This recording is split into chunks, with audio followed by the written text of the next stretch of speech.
In the US, what do you do is often the first question we ask when we meet someone new. This is drilled into us from an early age. What do you want to be when you grow up? We ask our kids. We can't just think about work-life balance in terms of how we spend our time. We have to think about how we construct our identity. What we do is part of, but not the entirety of who we are. The way that we commonly talk about burnout doesn't address its root cause. There's a reason why a one-week vacation doesn't magically cure us. There's a reason why our intentions to practice self-care and set better boundaries inevitably break down. I don't think there's anything wrong with doing what you love for work. We work more than we do just about anything else, and how we spend those hours matters. If we want to actually change our relationship to work, we have to go deeper. If you are what you do and you lose your job, who are you?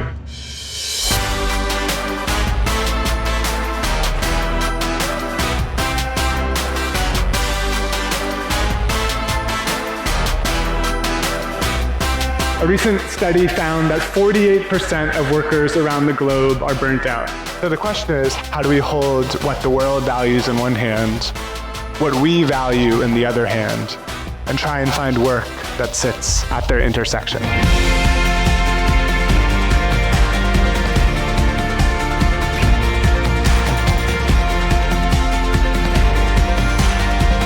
So much as an investor benefits from diversifying the stocks in their portfolio, we too benefit from diversifying the sources of meaning and purpose in our life. But how do you actually go about doing so? So the first step to diversifying your identity is to create those time sanctuaries, spaces in your days, in your weeks, in your life, where work is not an option. The second step is to fill those time sanctuaries with activities that reinforce the other identities you hope to cultivate. Diversifying our identity can be great for business too. Research shows that people with varied interests tend to be more creative problem solvers and more innovative. Hobbies are one of the best ways to recharge so that you can be more productive when you're back on the clock.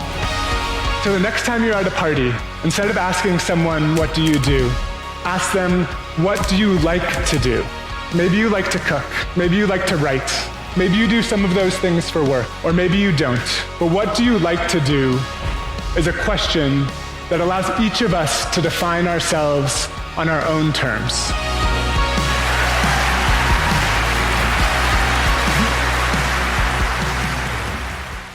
I once met this Chilean guy at a hostel.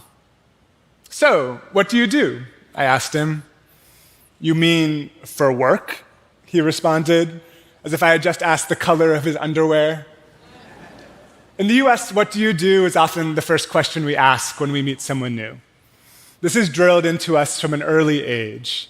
What do you want to be when you grow up? We ask our kids, already conflating who we are with what we do, as if our jobs and identities were one and the same. I think about this a lot. I'm a labor journalist, and I wrote a book called The Good Enough Job, in which I spoke to over 100 people about the relationship between their work and their identity. But before I was a professional writer, I was a 22-year-old poetry student, trying to figure out what I wanted to be when I grew up. It was around this time that I had the opportunity to interview my favorite writer in the entire world, the poet Anis Mojgani. And so I asked him, "Anis, how do you feel about the mantra, do what you love and never work a day in your life?" And I'll never forget what he told me.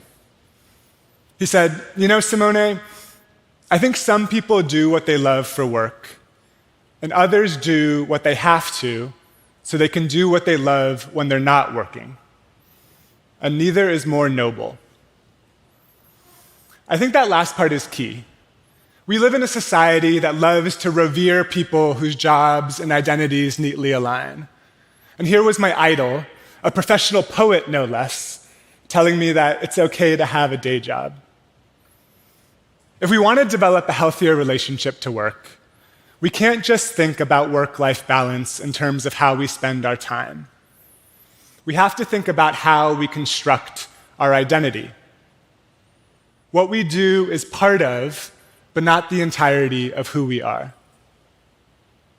Let me be clear. I don't think there's anything wrong with doing what you love for work. We work more than we do just about anything else, and how we spend those hours matters. And yet, our current relationship to work isn't quite working. A recent study found that 48% of workers around the globe are burnt out. 48%. That's half this room. Actually, in this room, probably more than half. And yet, the way that we commonly talk about burnout doesn't address its root cause. There's a reason why a one-week vacation doesn't magically cure us. There's a reason why our intentions to practice self-care and set better boundaries inevitably break down. It's like we're shielding ourselves from the sun with a cocktail umbrella. If we want to actually change our relationship to work, we have to go deeper. It starts with our identity. Certainly, we're all more than just workers. We're parents and friends and citizens and artists and travelers and neighbors. Much like an investor benefits from diversifying the sources of stocks in their portfolio, we too benefit from diversifying the sources of meaning and identity in our lives. But how do you actually go about doing so? Rabbi Abraham Joshua Heschel describes Shabbat, the weekly Jewish practice of abstaining from work, as a sanctuary in time. I love this image. Rather than a physical sanctuary like a synagogue, Shabbat is a time sanctuary. So the first step to diversifying your identity is to create those time sanctuaries, spaces in your days, in your weeks, in your life, where work is not an option. Unlike mere intentions to work less or set better boundaries, time sanctuaries require infrastructure. Putting time on the calendar to learn a new language, putting your phone in airplane mode while you play with your kids, so that work doesn't expand like a gas and fill all of your unoccupied space. The second step is to fill those time sanctuaries with activities that reinforce the other identities you hope to cultivate: the present father, the community gardener, the amateur musician. It may sound simple, but if we want to derive meaning from aspects of our life other than work, we have to do things other than work. Now, these don't have to be grand gestures. In the reporting of my book, I spoke to all of these hyper-ambitious workaholics, and they'd say things like, diversify my identity, got it. I'm going to read 52 books this year. Or I'm going to run an ultra-marathon. We even convert our leisure into other forms of labor. My advice is to start small. How about a weekly walk with your best friend? Or 10 minutes practicing the piano after dinner? The third step is to reinforce these identities by joining communities who couldn't care less about what you do for work. For example, I love to play pickup basketball. And one of the benefits of my weekly game is that the people I play with don't care how many words I've written or how many books I've sold. They care that I show up on time and that I'm a good teammate. It's a weekly reminder that I exist on this earth to do more than just produce economic value. The irony is that diversifying our identity can be great for business too. Research shows that people with varied interests tend to be more creative problem solvers and more innovative. Hobbies are one of the best ways to recharge so that you can be more productive when you're back on the clock. And a diverse identity can come in handy in the face of a stressful event like a recession or a layoff. I spoke to all of these folks for my book who treated their work like their family and then were unceremoniously let go during the pandemic. If you are what you do and you lose your job, who are you? But in addition to the business case, there's also the moral case. If we want to develop more well-rounded versions of ourselves, if we want to build robust relationships and live in robust communities, and have a robust society at large, we all must invest in aspects of our lives beyond work. We shouldn't just work less because it makes us better workers. We should work less because it makes us better people. This isn't just about you and me. This is about teaching our kids that their self-worth is not determined by their job title. This is about reinforcing the fact that not all noble work neatly translates to a line on a resume. This is about setting the example that we all have a responsibility to contribute to the world in a way beyond contributing to one organization's bottom line. So the next time you're at a party, instead of asking someone, "What do you do?" I encourage you to add 2 small words to your question. Instead, ask them, "What do you like to do?" Maybe you like to cook. Maybe you like to write. Maybe you do some of those things for work. Or maybe you don't. But what do you like to do is a question that allows each of us to define ourselves on our own terms. Thank you.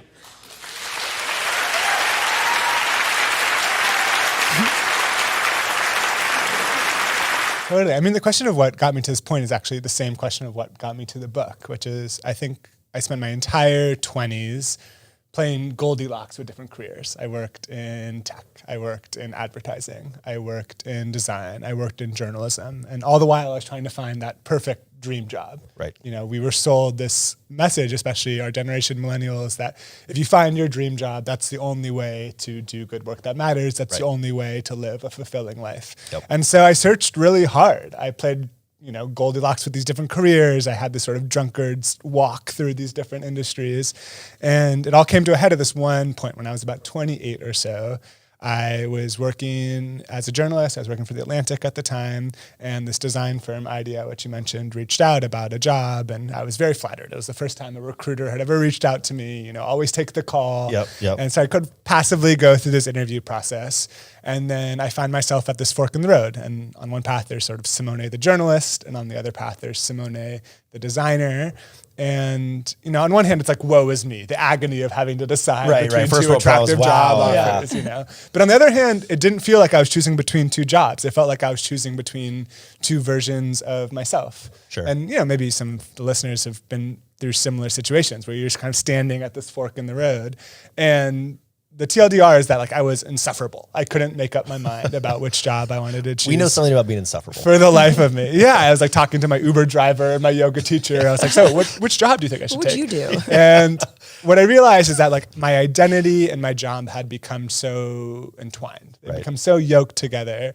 And I knew that I wasn't the only one. So I ended up taking the job at the design firm, but as a way to keep my writing muscles from atrophying, I decided to embark on this research project of how did work become so central to our lives and what sort of the cost of treating work as our primary means of self-actualization. At the end of the 1970s, the average American and the average German worked the exact same number of hours each year.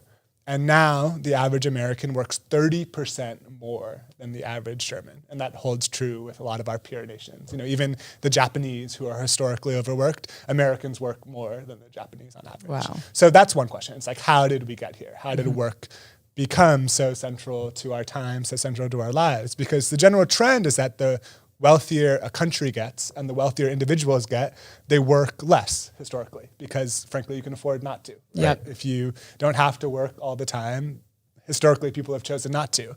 And yet some of the greatest increases in work time can be found among the listeners to this podcast, white-collar, college-educated knowledge workers.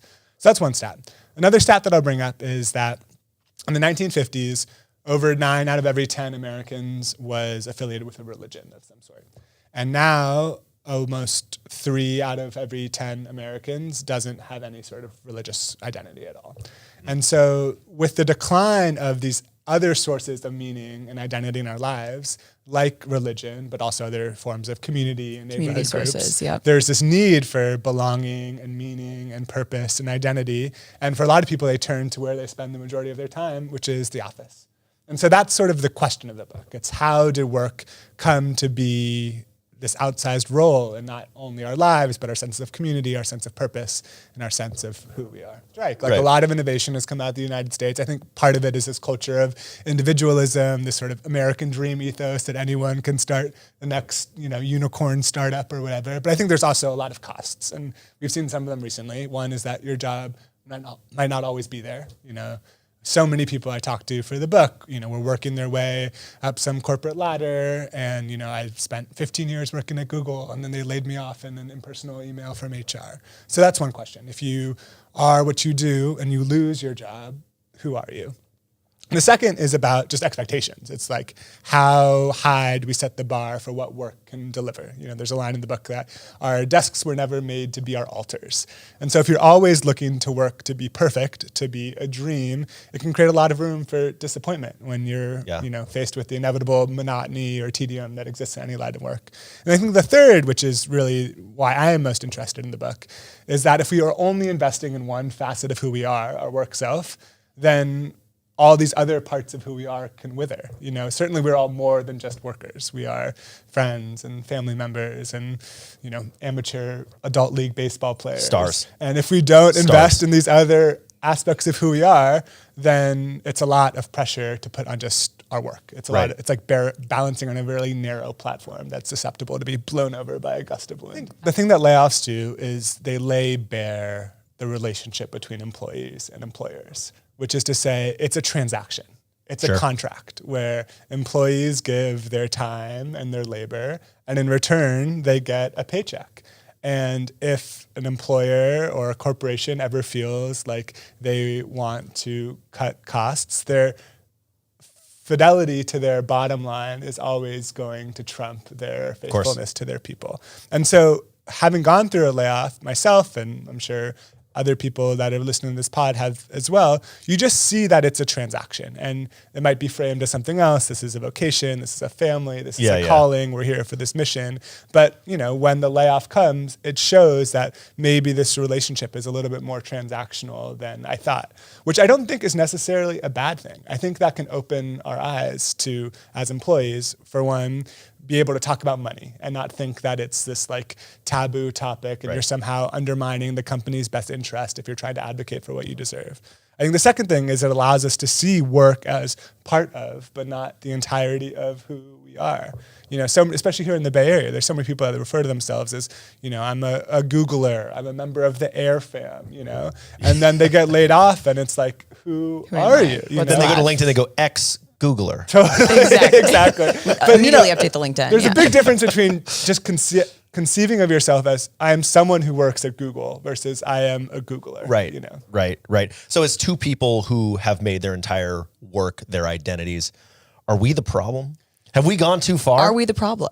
I would ask that to yourselves. Do you think you're the problem? Whoa, don't put this back on us. No, but I mean, maybe. I think this is what I'll say.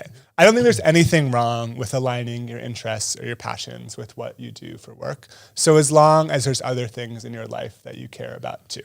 So Natalie, take note. Yeah. Other things that you care about. Like what? Like friendships. There's nothing. Like your family. Of like course. your boyfriend, perhaps. Of course. And I think she's picking him up from the airport today. She's all in. Guys, someone loves me. I promise. No.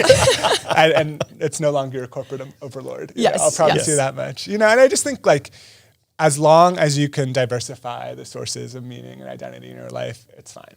Work is one thing worth investing in. It's a source of community. It's a source of purpose. It's a source of meaning, but it is not the sole source of meaning and identity and purpose in your life. And I think the quicker we realize that, the healthier relationship to work we will have. Really. I think the first thing to recognize is that you don't have to have a dream job. I remember I was a poetry student. Actually, I was a poetry and economics student. So you can already see this existential crisis on the horizon. One more layer. I was a poetry and economics student at Penn, which is the most pre-professional school we have in the US. And my senior year, I had the chance to interview my favorite writer in the entire world. He's this poet. His name is Anis Mojgani. And so I asked him, Anis, how do you feel about the mantra, do what you love and never work a day in your life? And he said something that I'll never forget. I was expecting him to give me this pep talk and be like, follow your passion, kid, and the money will follow. And he didn't. He said, Simone, I think some people do what they love for work, and others do what they have to so they can do what they love when they're not working, and neither is more noble.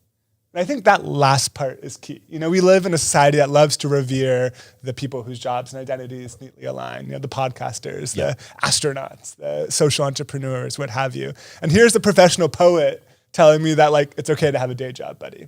So I think to your friend, like that would be the first thing I'd say is like it's okay to not have a dream job and to understand what your job affords you outside of work. Maybe it allows you to, spend time with the people that you love, or live in a place that you love to live in, or go on The work those to live, right? vacations, The work to live, not the live. Yeah, support people that you care about.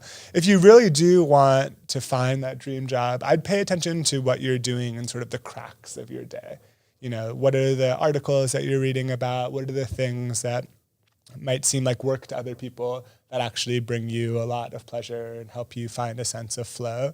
There's this guy, Daniel Pink, and he has this model about what leads to intrinsic motivation. And there's 3 components. There's autonomy, so feeling like you have control, like you're in the driver's seat of your own life. There's mastery, like do you feel like you're getting better at the things that you want to be getting better at? And the third is purpose. Like, do you feel like you're having an impact in the way that you want to? So I'd be thinking about those sort of questions, and that's a good way to sort of evaluate how happy you actually might be in your job or not. And maybe the truth is that you do have to look for a new opportunity, or you do have to move on, or you do have to take a leap without knowing exactly where you're going to go, just to learn a little bit more about it. I think passion isn't necessarily a precursor to finding work that you love. I think it's often the result of doing hard work. There's this great book by this guy named Cal Newport called So Good They Can't Ignore You. And his whole argument is like, stop looking for your passion, start looking for something that you can get good at. Start looking for some career capital, he calls it. And then once you are good, then the passion follows because it feels good to be good at something. I think that's probably true with any creative pursuit in particular. This gap between our expectations of the type of creative work that we want to do and the type of creative work that we're actually pursuing. And as you get closer and closer, that's where the passion is cultivated. Right. I like that. I think passion is so overused in art. Like I remember writing my college essay on what I'm passionate about. Like I'm 17 years old. I have no idea what I'm about. I don't even know what gets me out of bed in the morning. I think it's my mom, honestly. Like I don't know. I love alarm clocks. Forcing me to go to school. Like I just do think everyone feels so much pressure to love everything they do and be so passionate and have this dream job. So it's refreshing to hear that. Okay, so a question for you personally with your journey. We heard your story of how you got here to writing this book. How has your sense of self changed from writing this and doing all your research? And I know you have a book coming out soon. Yeah, of course. I mean, the whole cliche in like the author world is that you write the book that you need to read, Yeah. So for me, like this whole book writing process was an effort for me to figure out what role I wanted work to have in my life. And one big change happened, which is about 6 months before the book came out, I quit my corporate job and started working for myself. And I thought that was going to be like the big reckoning that led to rainbows and bunnies and freedom for the rest of my days.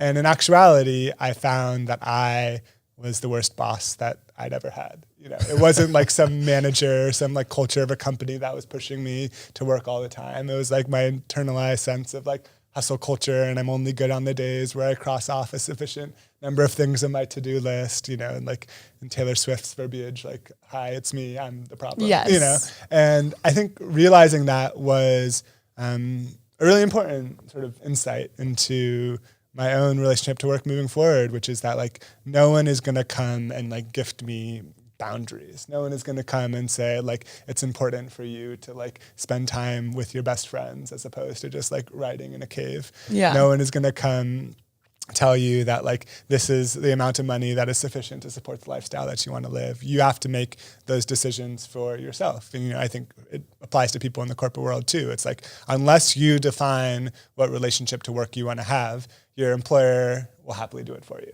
It's hard to like push back against these greater macroeconomic forces. And so it's incumbent on each of us to take a stand. The title of the book is The Good Enough Job.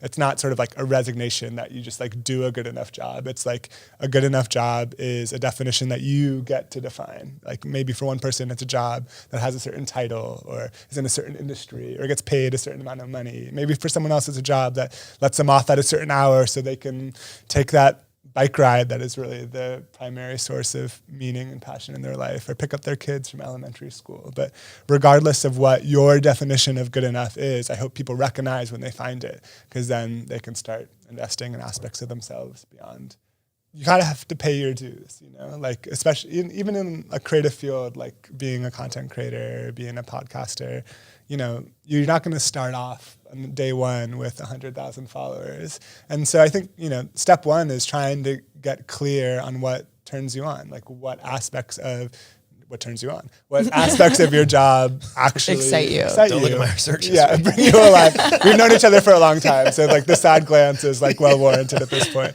But okay, maybe you don't love your job title right now, but is there a way that you can turn the job that you have more into the job that you want? Are there aspects of your job that you feel really called to or you feel really good at? Are there people at your company that can maybe mentor you that have jobs that are more similar to the types of jobs that you want to be doing? There's just one study that I quote in the book, and these researchers went into a hospital and interviewed a bunch of janitors, not who you'd think would be like the most sort of meaning forward jobs in the world.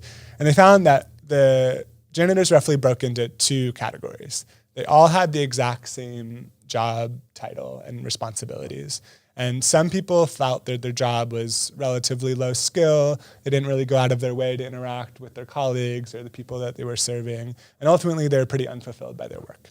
And the second group, they thought their job was a little bit higher skill. They did a lot of like interaction with like the patients in the hospital and their colleagues that they were working alongside. But the biggest difference was people in this second group felt that they were part of this system of healers, of this healthcare system where their job was to aid in healing the sick. And just by that like mental framing, what the researchers called job crafting, they were able to get a lot more pleasure and fulfillment out of their roles. And so, that's one thing I'd say to this entry-level analyst is like thinking about what is the impact that your job is having. Not maybe you work in finance and it's just like more money, up and to the right, but like the impact you're having on your colleagues, and can you make someone else's job easier? And can you think about what is sort of the reason why you are working beyond just making money? That can help you have a better relationship and a better sort of mentality when it comes to why you are doing what you do. As you mentioned, burnout is sort of an overused term at this point. The research shows that there's actually 3 different types of burnout. The first is called overextension burnout, which is what you might imagine, having too many things on your plate, doing too much. Very real thing, by the way. We're not saying burnout isn't real. Yeah. Yes. The second is what's called depletion burnout, which basically means that like you aren't resting, you aren't recovering from the work that you're doing. And the third is called misalignment burnout, where there's a discrepancy between what you value and maybe what you're spending your time doing. So I think the first step is acknowledging what type of burnout you have. For some people, they can work 12-hour days on something they're really passionate about and not feel burnt out. And some people, they're just working from 10 to 3 and doing the minimum, but feel incredibly burnt out. It's trying to identify kind of what kind of burnout you have. And each of them has different interventions. So for overextension burnout, it might mean, doing less, setting better boundaries, saying no, exactly. For depletion burnout, I'd recommend sort of active forms of rest. So things that you do outside of work that aren't just to like turn off your brain and like turn on Netflix or whatever, but to actually find a sense of aliveness outside of work. So building relationships, finding hobbies, doing things that give you a sense of energy outside of Toxic work. relationship with golf. Yeah, exactly. Just like You play get Frisbee. obsessed with your backswing. I play Frisbee. Yeah. I wasn't really going to out myself, but thanks for doing I that. I heard that on other podcasts. Well, the people in the quad with the Frisbee. Yeah, exactly. We know. Thank God the cure to my burnout is 175 grams of plastic. And then the last element of it is just misalignment burnout. And if that's the case, then you might need to make a change. You might need to find a job or a role that's more aligned with what it is that you actually value. So I think asking yourself those questions is a good first step for our listener to figure out what type of burnout they actually have, and does this mean that I have to like blow up my life and go backpack around Southeast Asia, or can I just like make some subtle changes and have a better relationship to work?